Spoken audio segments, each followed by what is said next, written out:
Alexander Chen had perfected the art of isolation by the age of 33. His penthouse apartment sprawled across the entire 42nd floor of Manhattan's most exclusive residential tower, with floor-to-ceiling windows that offered a breathtaking view of the city below. The space was a masterpiece of modern architecture, all clean lines, imported marble, and furniture that cost more than most people's annual salaries. Everything had its place, everything was precisely arranged, and everything was unutterably, achingly empty. Each evening, Alexander returned from his corner office at Chen Industries to the same ritual. He would loosen his tie in the private elevator, step into his apartment at exactly 7:15, and make his way to the dining room where dinner would be waiting. The table could seat 14, but only one place was ever set, at the far end, where he could look out at the glittering skyline while he ate alone. The meals were always exquisite. His previous housekeeper, Mrs. Henderson, had been with him for 3 years, and she knew his preferences perfectly. Grilled salmon on Mondays, filet mignon on Wednesdays, Chilean sea bass on Fridays. She prepared everything before she left at 5 o'clock, leaving detailed reheating instructions that he never needed because he'd memorized them long ago. Mrs. Henderson never asked questions. She never tried to make conversation beyond the necessary exchanges about household matters. She understood the unspoken rule that had governed Alexander's life since he'd made his first billion at 28. He didn't need people, he needed efficiency. That's why her retirement had been so inconvenient. "I'm sorry, Mr. Chen," she'd said 2 weeks ago, her weathered hands folded primly in front of her. "My daughter in Florida needs help with her new baby, and I've decided it's time. I've found you a replacement, though. She's very hardworking, very quiet. I think you'll hardly notice the change." But Alexander had noticed. The new housekeeper's name was Maria Santos, and she'd started 3 days after Mrs. Henderson's departure. She was younger than he'd expected, 28, according to her file, with warm brown eyes and dark hair pulled back in a practical bun. She was professional, punctual, and competent. She should have been perfect, except she'd brought her daughter. "I'm so sorry, Mr. Chen," Maria had said on her first day, her accent carrying the musical lilt of her native Dominican Republic. "My babysitter got sick at the last minute. It won't happen again. Lily will be very quiet, I promise. You won't even know she's here." Alexander had stood in his home office doorway, staring at the tiny child who peered back at him from behind her mother's legs. The girl couldn't have been more than 3 years old, with the same dark eyes as her mother and a riot of curls that refused to be tamed by the small pink clips attempting to hold them back. He should have said no.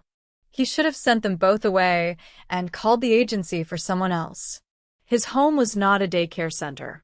His carefully constructed world had no room for the chaos of a 3-year-old child. "Just for today," he'd said instead, surprising himself. It can't happen again. But it had happened again. And again. Maria's sister, who usually watched Lily, had caught a terrible flu that dragged on for days. Then her daycare had a burst pipe. Then there was some mix-up with registration paperwork. Each time, Maria had arrived with the same apologetic expression and the same promise that her daughter would be invisible. And each time, Alexander had surprised himself by agreeing. The child was surprisingly quiet, he had to admit. While Maria cleaned and organized and prepared meals, Lily would sit in corners with her coloring books or play silently with a worn stuffed rabbit she carried everywhere. Sometimes Alexander would catch glimpses of her as he moved through the apartment, a flash of pink overalls disappearing around a corner, the soft sound of humming from the living room, tiny fingerprints on the windows where she'd been watching the clouds. He told himself it didn't matter. He barely noticed them at all. That was a lie, and he knew it. The truth was that their presence unsettled something deep within him, something he'd buried so thoroughly he'd almost forgotten it existed. The apartment felt different with them in it. It felt less like a museum and more like a home, and that terrified him in ways he couldn't articulate.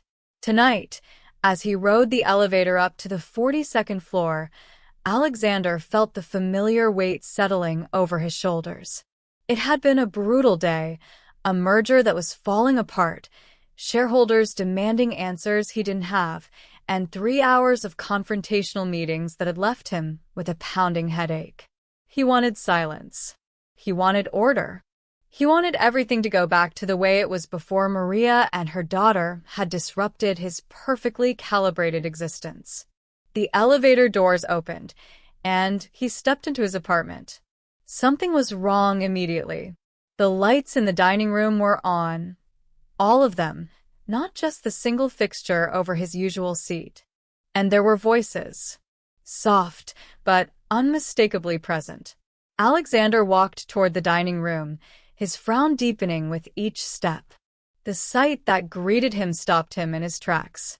His dining table, the table that had only ever been set for one, had 3 places arranged. At the far end, where he always sat, his usual setting waited. But there were also plates at 2 adjacent seats. Simple settings, much less formal than his own, but clearly intentional. Maria stood near the kitchen door, frozen with a serving dish in her hands. Her face had gone pale. "Mr. Chen, I'm so sorry. I thought you wouldn't be home until later." "Lily, Maria's words tumbled out in a rush. "I'll clean this up right away. Come, Lily." But Lily didn't move. The little girl sat in one of the chairs. She'd pulled it out herself, clearly because she'd needed to climb up, and it was askew from the table. She looked at him with those wide dark eyes, and then she smiled. "I saved you a seat," she announced proudly, pointing to his usual place at the head of the table. "You can eat with us." Alexander stood completely still. Something was happening in his chest, something tight and painful and unfamiliar.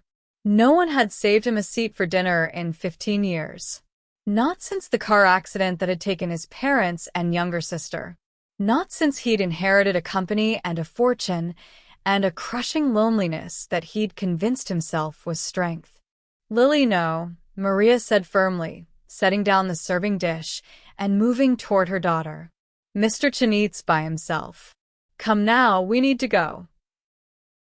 "But nobody should eat by themselves," Lily said, her small face scrunching up in confusion. "Mommy says eating together makes the food taste better because love is the best seasoning." Maria's face flushed red. "Lily, please. Stay." The word came out before Alexander could stop it. Both Maria and Lily turned to look at him. He cleared his throat, suddenly uncertain. When was the last time he'd felt uncertain about anything? "I mean, you've already set the table." He gestured awkwardly at the places.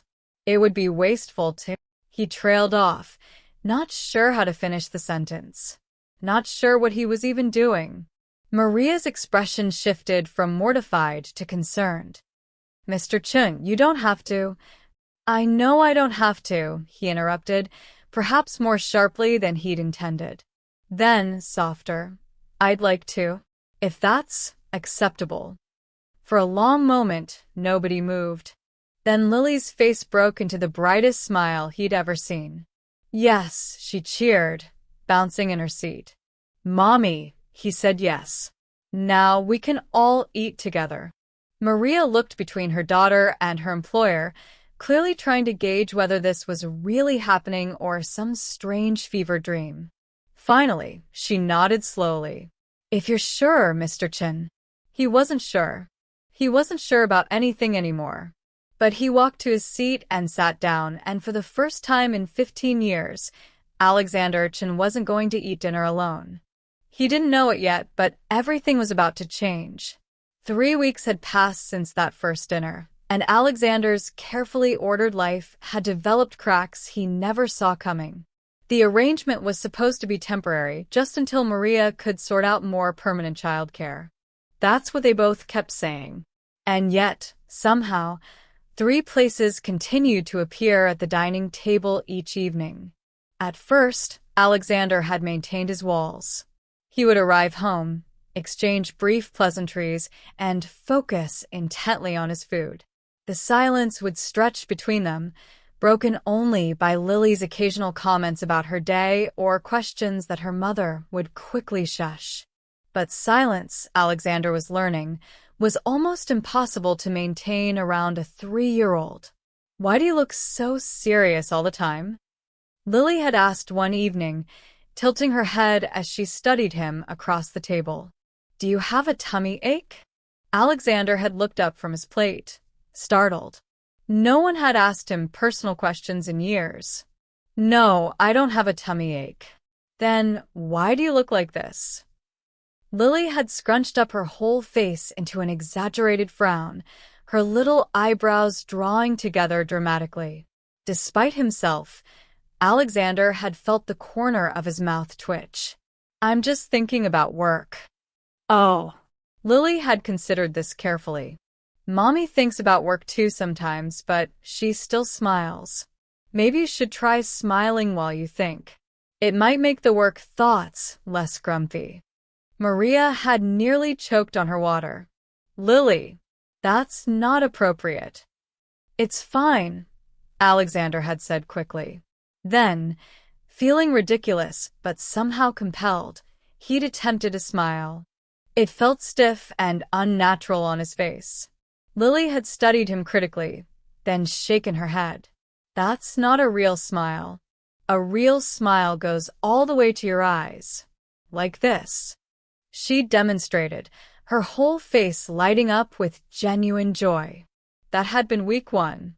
By week 2, Alexander found himself actually looking forward to coming home. He'd catch himself checking his watch during late meetings, calculating whether he'd make it back by 7:30. His assistant had noticed. "You've turned down 3 dinner meetings this week," Janet had said, peering at him over her glasses. "Are you feeling all right?" "I'm fine," he'd replied. "I just prefer to eat at home." Janet's eyebrows had climbed toward her hairline. In the 5 years she'd worked for him, Alexander had never once expressed a preference for eating at home. But she'd been wise enough not to comment. The truth was that the apartment felt different now. Warmer somehow. Lily's presence had a way of softening the sharp edges of his pristinely decorated space. There were crayons in a cup on the coffee table, just in case Lily needs them, Maria had explained apologetically. A small collection of picture books had appeared on a lower shelf in the library. The kitchen smelled like vanilla and cinnamon from the cookies Maria and Lily baked on Saturday mornings. Alexander told himself he tolerated these changes because Maria was an excellent housekeeper, better, even, than Mrs. Henderson. The apartment had never been cleaner, the meals never more perfectly prepared. It was purely practical. That was the lie he told himself. The truth revealed itself in small moments he couldn't ignore. Like the Tuesday evening when he'd found Lily sitting on the floor of his home office, carefully arranging his spare pens by color. She'd looked up at him with utter delight. "Look, I made a rainbow. Red, orange, yellow, green, blue, purple." She'd pointed to each pen proudly. He should have been annoyed. Those were expensive pens, not toys. Instead, he'd found himself sitting down on the floor beside her, his $1,000 suit be damned, and watching as she explained her organizational system with the utmost seriousness. Or the Wednesday when it had rained, and Lily had pressed her face against the window, watching the droplets race down the glass. "They're having a race," she'd whispered to him when she noticed him nearby. "The one on the left is winning." I named her Sparkle. Alexander had stood there for 20 minutes, watching rain race down windows and listening to Lily's commentary. He'd missed a conference call. He hadn't cared. Or the Friday evening when he'd come home to find Maria on the verge of tears in the kitchen. I'm sorry, she'd said immediately, wiping at her eyes. I'm being silly. It's just, today would have been my husband's 31st birthday. Alexander had frozen. He hadn't known Maria was a widow. He hadn't asked. He'd never asked her anything personal. Lily's father, he'd said quietly. Maria had nodded. Carlos. He died 2 years ago. Heart condition no one knew he had. One day he was here and the next. She'd trailed off, shaking her head. I'm sorry. You don't need to hear this. But Alexander had found himself wanting to hear it. Wanting to know. How did you manage? He'd asked. After? Maria had looked at him with surprise, as if she'd expected him to walk away. I almost didn't, she'd admitted. I had a 6-month-old baby and no family in this country, and bills I couldn't pay. I thought about giving up, going back home to the doctor, but then I'd look at Lily, and I'd think about what Carlos would want for her. He always said she deserved the world. So, I decided to stay and fight for the life he wanted us to have. That's incredibly brave, Alexander had said, and he'd meant it. Or incredibly stubborn, Maria had replied with a watery smile. Sometimes I can't tell the difference. They talked for over an hour that evening. Really talked in a way Alexander couldn't remember doing with anyone in years. Maria had told him about Carlos, about their dreams of opening a small restaurant someday, about moving to New York with nothing but hope and determination, about the terror and joy of raising Lily alone. In return, Alexander had found himself sharing things he never spoke about. His parents. His sister Emily, who'd been only 16 when she died. The way his father's company had felt like a prison he'd inherited along with the money. The loneliness that had become so familiar he'd forgotten it wasn't normal. I think you've been alone for too long, Maria had said softly.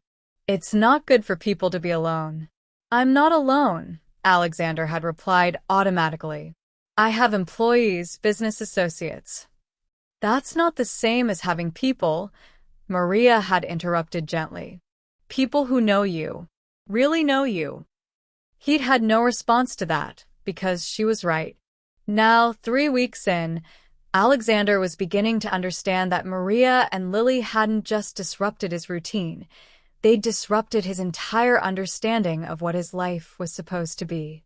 Tonight, he arrived home at 7:20, only 5 minutes later than usual. He could hear laughter coming from the kitchen, Lily's delighted giggles and Maria's warm chuckles blending together. He found them dancing. Or rather, Maria was trying to prepare dinner while Lily twirled around her legs, singing a song about butterflies at the top of her lungs. It was chaotic and inefficient and utterly without dignity. It was also the most beautiful thing Alexander had seen in 15 years. Mr. Chen. Lily spotted him first and ran over, grabbing his hand with both of hers. Dance with us. Mommy taught me the butterfly dance.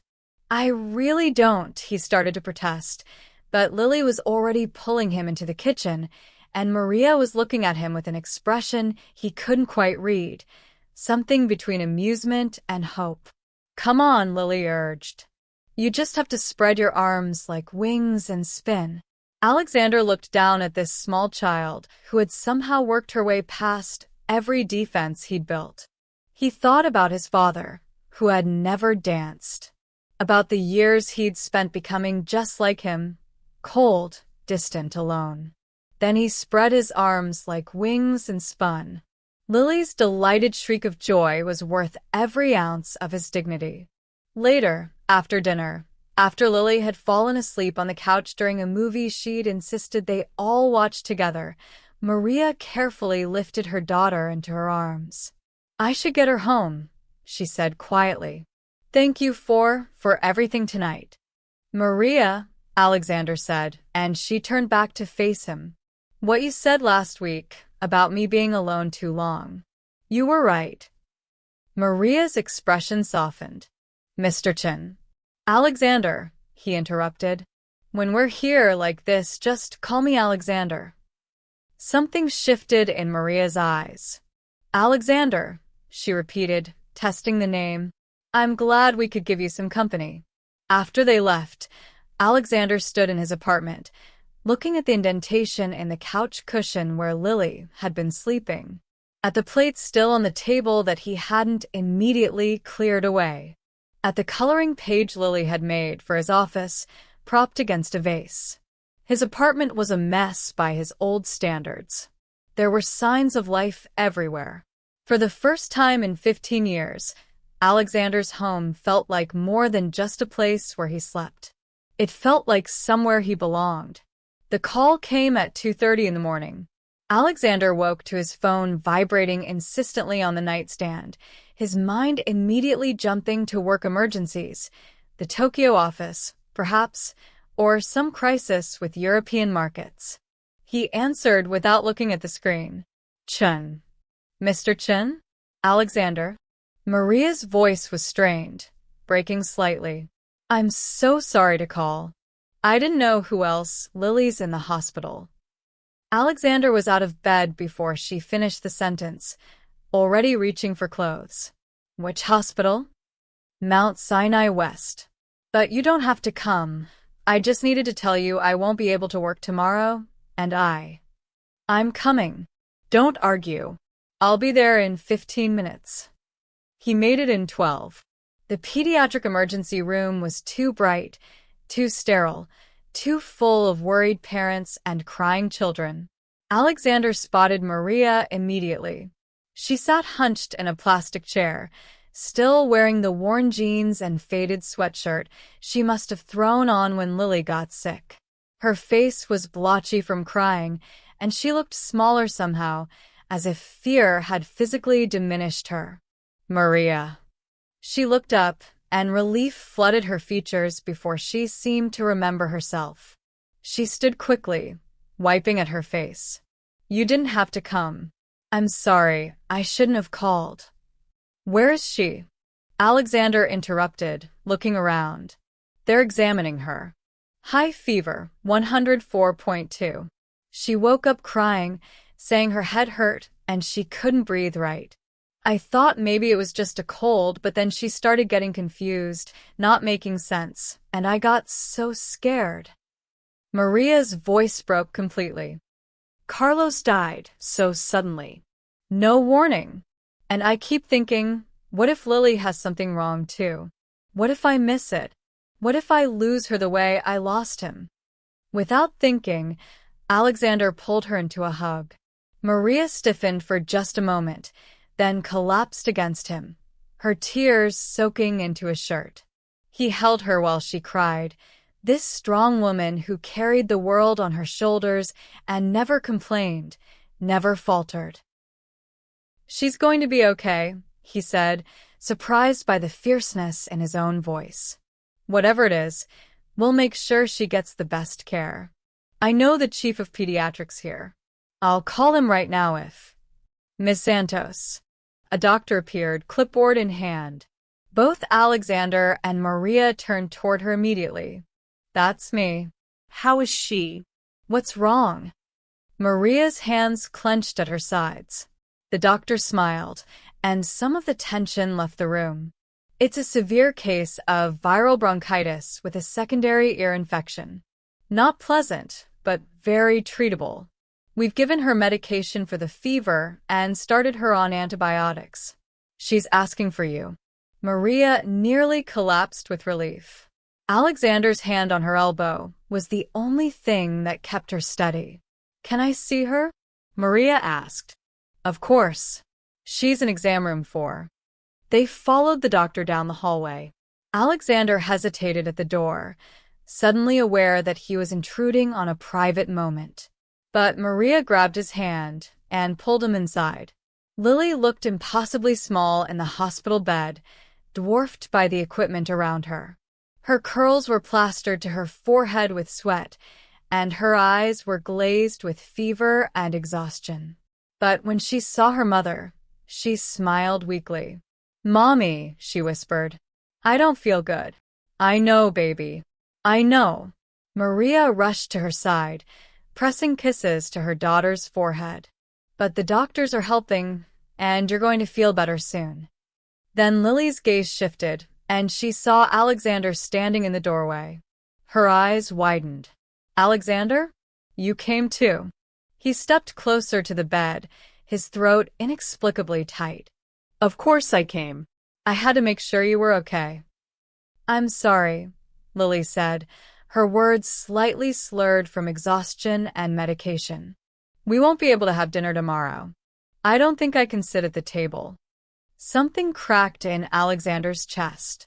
This sick, exhausted 3-year-old was worried about disappointing him, about missing dinner. He sat carefully on the edge of her bed. Lily, that doesn't matter.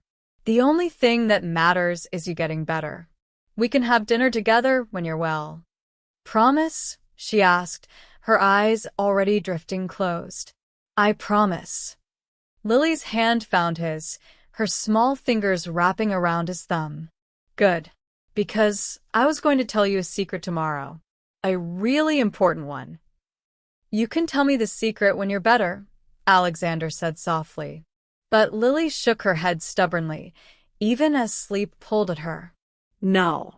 Have to tell you now. In case I forget. She tugged on his hand, pulling him closer. When he leaned down, she whispered in his ear, Mommy thinks you're lonely. She talks about you sometimes when she thinks I'm sleeping. She says you're like the beast from Beauty and the Beast. You just forgot how to let people love you. But I think you remember now. Right? Before Alexander could respond, Lily's eyes closed completely, her breathing evening out into sleep. He sat frozen, her words echoing in his mind. When he finally looked up, Maria was staring at him with an expression of horror. I'm so sorry, she whispered urgently. She must have overheard me talking to my sister. I never meant. I would never presume to. Is it true? Alexander interrupted quietly. Do you really think that about me? Maria bit her lip, clearly debating whether to lie. Finally, she nodded. Yes. But not in a bad way. I think you've been hurting for a very long time. And I think you built walls to protect yourself. There's no shame in that. But maybe. She trailed off, looking down at her sleeping daughter. Maybe it's time to let someone pass those walls. They were quiet for a long moment, the only sound Lily's soft breathing and the distant beeps of hospital equipment. After my family died, Alexander said slowly, everyone wanted something from me. The board members wanted me to be my father. The press wanted a story. Business associates wanted access to the Chin fortune. Even the people who claimed to care about me, friends, extended family, they all wanted something. So I stopped letting anyone close. It was easier than constantly being disappointed. I can understand that, Maria said softly. But you and Lily, he continued, you've never wanted anything from me except kindness. Basic human decency. And somehow that's been. He struggled for the right word. Devastating. Because it made me realize how long I've been living without it. How much I've missed. Maria reached across Lily's bed and took his free hand. It's not too late, Alexander. It's never too late to choose differently. The doctor returned then, saying they wanted to keep Lily for observation for a few more hours, but she could go home before morning.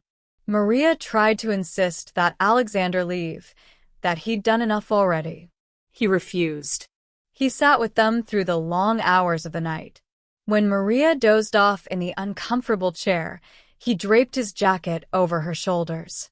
When Lily whimpered in her sleep, he was the one who held her hand and whispered that she was safe until she settled again.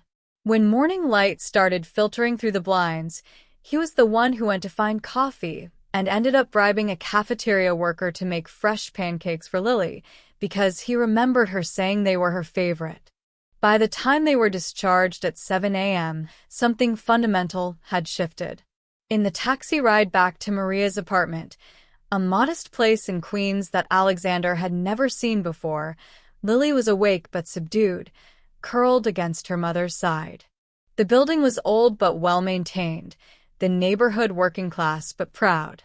Alexander helped them up the 3 flights of stairs to their apartment. Inside, the space was tiny, a single bedroom that Maria and Lily clearly shared, a living room with a second-hand couch, a kitchen barely big enough to turn around in. But it was spotlessly clean and filled with love. Drawings covered the refrigerator. Photographs lined the walls. A vase of supermarket flowers brightened the small table. This was their world. And Alexander suddenly, viscerally understood the gap between their lives and his. "Thank you," Maria said as she settled Lily onto the couch with blankets and pillows. "For everything. For coming, for staying. You didn't have to." "I wanted to," Alexander said simply. "Maria, I need to tell you something." She turned to face him, concern crossing her features at his serious tone. "In the past 3 weeks, you and Lily have given me something I didn't know I was missing. Not just company, but connection. Purpose beyond work. You've reminded me that there's more to life than board meetings and profit margins." He took a breath. "I don't want this to end when Lily's childcare situation gets sorted out. I don't want to go back to eating alone at that table." Maria's eyes widened. "Alexander, what are you saying?" "I'm saying that I know there are rules about employers and employees. I know this is unconventional, but I'm asking if you'd consider continuing to bring Lily to the apartment. Not as an inconvenience I'm tolerating, but as something I genuinely want. I'll pay for a full-time nanny if you want, someone who can watch her while you work, or we could convert one of the guest rooms into a playroom. Whatever you need. He ran his hand through his hair, frustrated by his inability to articulate this properly. "I don't want to lose this. Lose you both." Maria was quiet for a long moment, and Alexander's heart sank. He'd overstepped, revealed too much, scared her away with the intensity of his feelings. Then she smiled, soft and warm and understanding. "We like that too. Both of us. But Alexander, you need to understand something. Lily is my whole world. If we do this, if we become a real part of your life, you can't change your mind in a month when the novelty wears off. She's already attached to you. She talks about you constantly. If you decide you prefer your old life after all, it will break her heart." "It would break mine too," Alexander admitted quietly. "And I'm not good at this. At letting people in, at being part of a family. I'll probably mess it up." "Probably," Maria agreed, but she was still smiling. "But that's what family does. They mess up and they figure it out together." Family. The word hung in the air between them, full of possibility and promise and terror. From the couch, Lily's sleepy voice interrupted. "Does this mean Alexander is coming to my birthday party?" Both adults turned to look at her. She was peeking at them from under her blanket, eyes still fever-bright, but dancing with hope. "Your birthday party?" Alexander asked. "It's in 2 weeks," Lily said. "I'm going to be 4 whole years old. Mommy said we're having cake and balloons, and she's going to invite my friends from the park. You have to come. You have to." Alexander looked at Maria, who shrugged helplessly, clearly as surprised as he was by this development. Then he looked back at Lily, at this small person who had somehow become central to his entire existence. "I wouldn't miss it for anything," he said. And he meant it with his entire newly awakened heart. The 2 weeks between the hospital visit and Lily's birthday passed in a blur of preparations and revelations. Alexander had thrown himself into planning with the same intensity he brought to business deals. Within 24 hours of being invited, he'd hired an event planner, reserved a section of Central Park, and was reviewing catering menus with the seriousness of someone negotiating international treaties. "Alexander," Maria had said, finding him on his laptop at 11 p.m. on a Wednesday, surrounded by notes about balloon arrangements. "It's a 4-year-old's birthday party, not a corporate gala." "I know that," he'd replied defensively. but it should still be special. How often does someone turn 4? The look Maria had given him was equal parts exasperated and fond. You know we were just going to have cake in the park, right? Maybe a few balloons from the dollar store? Alexander had looked genuinely distressed. But that's not. I mean, surely Lily deserves more than that. Lily deserves to be happy, Maria had said gently, sitting beside him. And what makes her happy is being with people she loves. Not expensive decorations. But Alexander couldn't help himself.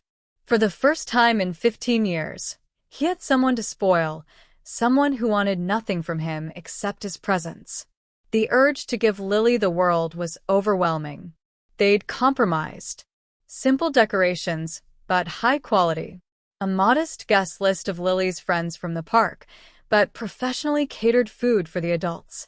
A small petting zoo, because Lily mentioned once that she loves animals, Alexander had argued, and Maria had finally laughed and given in. What Alexander hadn't told Maria was that he was nervous. Terrified, actually. He'd never been to a child's birthday party, even when he was a child himself.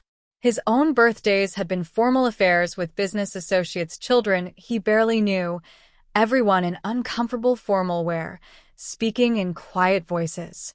The day of the party dawned bright and clear. Alexander arrived at the park early, ostensibly to check on the setup, but really because his apartment had felt too empty and quiet. He'd been spending less and less time there lately, finding excuses to work from home on the days Maria was there, staying for dinner more often than not. Maria and Lily arrived shortly after, Lily wearing a pink dress with butterflies on it that she'd picked out herself. When she saw Alexander, her whole face lit up. "You came early," she squealed, running to him. He caught her easily, lifting her up. She'd gained weight since that night in the hospital, her fever long gone, her energy restored tenfold. "I wanted to make sure everything was perfect for the birthday girl," he said. "Everything is already perfect because you're here," Lily replied with the matter-of-fact certainty that only young children possess. Alexander felt his throat tighten. Over her head, he met Maria's eyes. She was watching them with an expression he was beginning to recognize, soft and warm, and something more that neither of them had been brave enough to name yet. The other guests began arriving. Alexander had expected to feel out of place among the mothers and fathers, the families with their easy camaraderie. But Maria introduced him as our friend Alexander, and something about the way she said "our" made him feel included rather than separate. He found himself drawn into conversations about preschools and pediatricians, television shows he'd never heard of, the relative merits of different playground equipment. One father, recognizing him from business magazines, started to bring up work, but his wife elbowed him sharply and redirected the conversation to something about zoo exhibits. Alexander realized, with some surprise, that he was having fun. Then came the moment that would later divide his life into before and after. The children were playing a game of tag, their shrieks of laughter filling the air. Alexander stood with Maria, watching Lily chase a little boy with pigtails around a tree. The afternoon sun caught in Maria's hair, turning it golden at the edges, and she was smiling in a way that made her look younger, unburdened. "Thank you," she said softly, not looking at him, "for all of this. I know I said it should be simple, but seeing her this happy, Carlos would have loved this. Would have loved seeing her like this." "I wish I could have met him," Alexander said, surprising himself with the honesty. "He must have been an incredible person to have a family like you two." "He was," Maria agreed. "But he's been gone for 2 years. And I've been so focused on just surviving, just getting through each day, that I forgot what living feels like. What joy feels like." She turned to look at him then. "You've reminded me. Both of us." "Maria," Alexander started, but he wasn't sure what he wanted to say. Or maybe he was too afraid to say it. "Mommy." "Alexander. Come play." Lily's voice interrupted them. She was waving frantically from across the lawn. They joined the group of children and parents, and somehow Alexander ended up as it in a game of freeze tag. He chased giggling children around trees and benches, letting them narrowly escape, dramatically pretending to be confused about which direction they'd gone. At one point, he caught Lily, but she looked up at him with such delight that he accidentally let her wiggle free. Later, when they sang "Happy Birthday" around the cake, a beautiful creation with butterflies made of frosting, Alexander found himself singing too. When had he last sung "Happy Birthday" to anyone? He couldn't remember. Lily closed her eyes to make a wish, and Alexander found himself hoping with the same intensity he brought to business negotiations that whatever she wished for would come true. The party was winding down, other families beginning to pack up and say their goodbyes, when disaster struck. One of the children, a rambunctious boy named Miguel, accidentally kicked the ball too hard.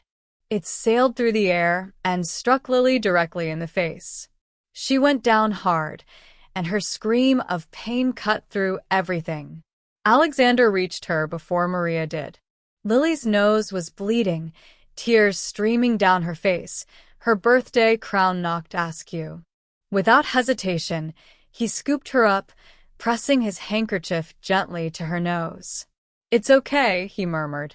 "You're okay. I've got you." "It hurts," Lily sobbed against his shoulder. "My birthday is ruined." "No, it's not," Alexander said firmly. "Your birthday was perfect. This is just a small bump literally at the very end. And you know what?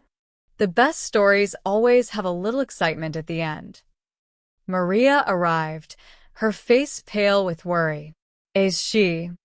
"The bleeding's already slowing," Alexander said, having checked. "I don't think it's broken, but we should probably have it looked at to be sure." They ended up in an urgent care clinic, their second medical facility visit together, Alexander noted with grim humor. While they waited, Lily curled on Alexander's lap, her face still tear-stained but calming. Maria sat beside them, holding her daughter's hand. The doctor confirmed it was just a bad bump, no break, gave them ice and instructions for care, and sent them home. But something had shifted during those hours of crisis. Alexander had acted on pure instinct, not as Maria's employer, not as a family friend, but as someone who loved this child with a fierceness that surprised him. And in that moment, holding Lily while she cried, promising her that everything would be okay, he'd understood a fundamental truth he'd been dancing around for weeks. He'd fallen in love. Not just with Lily, but with Maria too. With both of them. With the family, they could be together. Later that evening, after they'd taken Lily back to the apartment and settled her in bed with ice cream and her favorite movie, Maria walked Alexander to the door. "Some birthday," she said with a tired laugh. "I'm so sorry it ended like that. Are you kidding?" Alexander replied. "She had the time of her life. One bloody nose doesn't change that." "No, I suppose it doesn't." Maria was quiet for a moment, then, "You were amazing with her today. You're always amazing with her. Do you know she tells everyone at the park about her friend Alexander? About how you have dinner together and read books, and how you're teaching her about constellations." Alexander's heart clenched. She's an easy person to be amazing for. "So is her mother," he added quietly. Maria's breath caught. In the dim hallway, her eyes searched his face. "Alexander, what are we doing here?" "I don't know," he admitted. "I only know that I don't want to stop. That the thought of going back to my life before you and Lily terrifies me more than anything in business ever has." "I have a daughter," Maria said, as if he might have forgotten. "I come with complications and responsibilities. I can't be someone's casual." "I don't do casual," Alexander interrupted. "In case you haven't noticed, I'm pathologically incapable of doing anything halfway. If we do this, if we try this, I'm all in." Completely. Terrifyingly. All in. Maria stepped closer to him. I'm scared, she whispered. Carlos was my whole world. When he died, I thought that part of my life was over forever. I wasn't looking for this. For you. I wasn't looking either, Alexander said. But here we are. Here we are, Maria echoed. Then, before she could lose her nerve, she kissed him. It was soft and brief, and tasted like hope. When she pulled back, Alexander felt like his entire world had reorganized itself around this moment. Alexander. Lily's voice called from the bedroom. Are you still here? They both laughed, the tension breaking. I should go check on her, Maria said. Wait. Alexander caught her hand. Tomorrow. Have dinner with me. A real dinner, just the two of us. I'll have my housekeeper. He stopped, realizing. I'll figure something out for Lily. My sister can watch her, Maria said, smiling. I'd like that. A real date. A real date, Alexander confirmed, feeling like a teenager despite being 33 years old. He left the apartment walking on air, his mind already spinning with plans. He'd take her somewhere special, somewhere that showed her how much she meant to him. He'd tell her everything he'd been holding back, about his family, his fears, his hopes for their future together. He didn't make it home before his phone rang. Alexander Chen, he answered, expecting Janet with some crisis. Mr. Chen, this is James from your security team. I'm sorry to call so late, but we have a situation. Alexander's blood ran cold. What kind of situation? It's about your housekeeper, Maria Santos. Someone's been asking questions, digging into her background. We're not sure who yet, but they're being aggressive about it. Given your profile, we thought you should know. Alexander stood frozen on the sidewalk, people streaming past him, his perfect day crashing down around him. Someone was investigating Maria, which meant someone knew she mattered to him, which meant she and Lily were now targets. He'd been so focused on his own feelings, his own desires, that he'd forgotten the most important thing. Loving him came with consequences. His world wasn't safe. His life attracted people who looked for leverage, for weaknesses, for things they could exploit. And he just made Maria and Lily into his biggest weakness. Find out everything, he ordered, his voice cold and clipped in a way it hadn't been in weeks. I want to know who's asking questions and why. And James? Increase security on Ms. Santos and her daughter. Immediately. I don't care if it's obvious. Their safety is the priority. He hung up and stared at his phone, at the reflection of his own face in the dark screen. He'd been so stupid, so selfish. He'd let himself believe he could have this, could have them without consequences. But men like him didn't get happy endings without paying a price. The question was, would Maria and Lily be the ones who had to pay it? Alexander didn't sleep that night. He sat in his penthouse, lights off, watching the city glitter below him and feeling the walls he'd so carefully dismantled rebuilding themselves brick by brick. By morning, he'd made 17 calls, pulled every string he had, and assembled a picture of what was happening. The investigation into Maria had come from Lawrence Brightwell, a board member at Chin Industries who'd been trying to orchestrate a hostile takeover for months. Brightwell had noticed Alexander's distraction lately, the declined meetings, the earlier departures from the office, the general softening of his notorious intensity. He'd had Alexander followed and discovered his regular dinners with his housekeeper and her daughter. Now Brightwell was building a case. Evidence of improper relationships with staff. Questions about Maria's immigration status. She was legal. Alexander had verified that first thing, but Brightwell was banking on the optics alone being enough to damage Alexander's reputation with the board. Photos of them at the park, at the hospital, together. The message was clear: step down voluntarily, or watch Maria become collateral damage in a corporate war. At 7 a.m., Alexander's phone rang. Maria. Good morning, she said, her voice warm and slightly sleepy. Lily wants to know if you're coming for dinner tonight, or if we should assume you'll be too fancy after your date with her mom. Alexander closed his eyes. He could picture them. Maria probably still in her pajamas, Lily bouncing around her, both of them happy and safe and completely unaware that his world was about to crash down on them. Maria, we need to talk. The warmth left her voice immediately. That's never a good way to start a conversation. Can you come to my office today? Without Lily. It's important. There was a long pause. Okay, she said quietly. What time? Noon. I'll be there. She hung up, and Alexander sat with his phone in his hand, hating himself. Maria had never been to Chin Industries before. The building was a steel and glass monument to success, 60 floors of pure corporate power. The lobby alone probably cost more than her entire apartment building. She felt small and underdressed in her simple skirt and blouse, even though she'd chosen her nicest outfit. The receptionist looked at her like she'd wandered in from another planet when she gave her name. But then Alexander's assistant, Janet, appeared with a warm smile. Miss Santos? Please follow me. They rode the elevator to the top floor in silence. Janet led her to an enormous corner office with views that made Maria's breath catch. And there, behind a desk that could have doubled as a small car, sat Alexander. Except he wasn't the Alexander she knew. This man wore a suit that probably cost what she made in 6 months.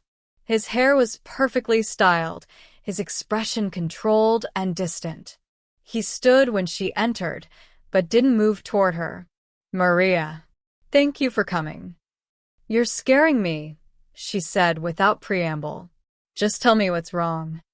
Alexander gestured to one of the chairs facing his desk, and she sat, her heart pounding.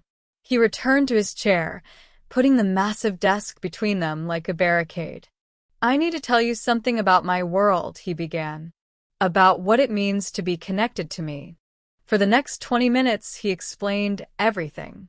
The corporate politics, the hostile takeover attempt, Brightwell's investigation, the photos, the threats, the way she and Lily had become leverage in a game neither of them had signed up to play. Maria listened in growing horror, her hands clenched in her lap. So you see, Alexander finished, his voice carefully emotionless, this was inevitable. I was foolish to think I could have any kind of personal life without it becoming weaponized. I've put you and Lily in an impossible position. What are you saying? Maria asked, though she was terribly afraid she already knew. I'm saying that continuing our relationship will make you a permanent target. You'll never have privacy again. Every aspect of your life will be scrutinized. And Lily, his voice finally cracked. Children of people in my position get followed, photographed, used as leverage. I can't do that to her. I won't. So you're ending this, Maria said flatly. That's what this meeting is about. I'm protecting you. No. Maria stood up abruptly, her chair scraping back. You're running away. You're choosing the safe option over the hard one. The safe option? Alexander's control snapped. Maria, these people play for keeps. Brightwell has connections to tabloids, to immigration enforcement, to people who could make your life hell. Is that what you want? To have photographers camped outside your apartment?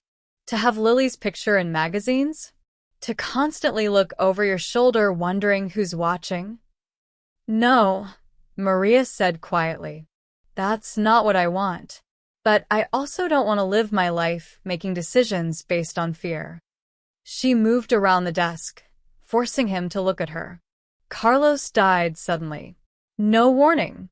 One moment he was there, and the next he was gone. Do you know what I learned from that? That life is fragile and short, and we don't get guarantees. So when something good comes along, something real, you don't push it away because you're afraid. You hold on tight, and you fight for it. This isn't like that, Alexander said desperately. This is a calculated threat from someone who knows exactly how to hurt me. By taking away the people you love, Maria finished. So, you're just going to do his job for him? Hand us over without a fight. I'm trying to keep you safe. We don't need you to keep us safe, Alexander. We need you to choose us. To believe that we're worth the fight. Alexander turned away, his hands gripping the edge of his desk. What if I can't protect you? What if something happens because of me? What if something happens anyway? Maria countered. What if I get hit by a bus tomorrow? What if Lily gets sick again? Life is risk, Alexander. Love is risk. You can't control everything, no matter how hard you try. You don't understand. I understand that you're terrified, Maria interrupted. I understand that losing your family destroyed you, and you've been trying to make sure you never hurt like that again. I understand that letting us in meant opening yourself up to loss all over again. And I understand that this threat from Brightwell is giving you the perfect excuse to push us away before we can leave you first. Alexander spun to face her, and she saw raw pain in his eyes. That's not what I'm doing. Isn't it? Maria stepped closer. You told me you were all in. You said you don't do anything halfway. So prove it. Fight for us. Not by pushing us away to keep us safe, but by standing beside us and facing whatever comes together. Maria, I love you, she said, and the words seemed to echo in the vast office. I didn't mean to. I wasn't looking for it. But I love you, and Lily loves you, and we want you in our lives. All of you. The brilliant businessman and the man who dances in the kitchen and reads bedtime stories with funny voices. We want your complications and your baggage and yes, even your corporate enemies. Because that's what love is. It's choosing someone whole and complete and saying, yes, I want this. I want you. Alexander stared at her, his carefully constructed walls crumbling. I'm terrified, he whispered. So am I, Maria admitted. But I'm more terrified of the alternative. Of going back to our separate lives and always wondering what if. For a long moment, neither of them moved. Then Alexander closed the distance between them and pulled her into his arms, holding her so tightly she could barely breathe. I love you too, he said into her hair. God help me, I love you both so much it scares me senseless. Then let's be scared together, Maria said, and figure it out as we go. They stood there for a long moment, holding each other in the middle of his enormous office, two people choosing each other despite every logical reason not to. Finally, Alexander pulled back, and Maria saw something new in his eyes, determination. Okay, he said. We do this together, but we do it smart. He picked up his phone. Janet, get the lawyers up here. And call emergency board meeting for tomorrow morning. It's time to remind Lawrence Brightwell exactly who he's dealing with. The next 24 hours were a whirlwind. Alexander's lawyers built a countercase faster than Maria thought possible. It turned out Brightwell's investigation was not just unethical, it was illegal. He'd bribed a private investigator to access sealed records, violated privacy laws, and made several other missteps in his eagerness to find dirt. More importantly, Alexander discovered that Brightwell had been skimming from company funds for years, hiding it behind complex financial structures that he thought no one would uncover. He'd underestimated Alexander's willingness to burn everything down to protect what mattered. The board meeting was brutal. Alexander presented his evidence with cold precision, watching Brightwell's face go from confident to pale to panicked as the full extent of his crimes became clear. You wanted to question my judgment? Alexander said, his voice cutting through the conference room. My priorities? Let me be clear about what matters to me. This company matters. Our shareholders matter. But they don't matter more than my life. My happiness. My family. The word hung in the air. Family. I'm dating Maria Santos, he continued. She and her daughter have become central to my life.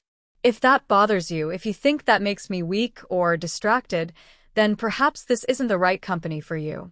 Because I'm not choosing between my personal life and my professional one anymore. I'm choosing both.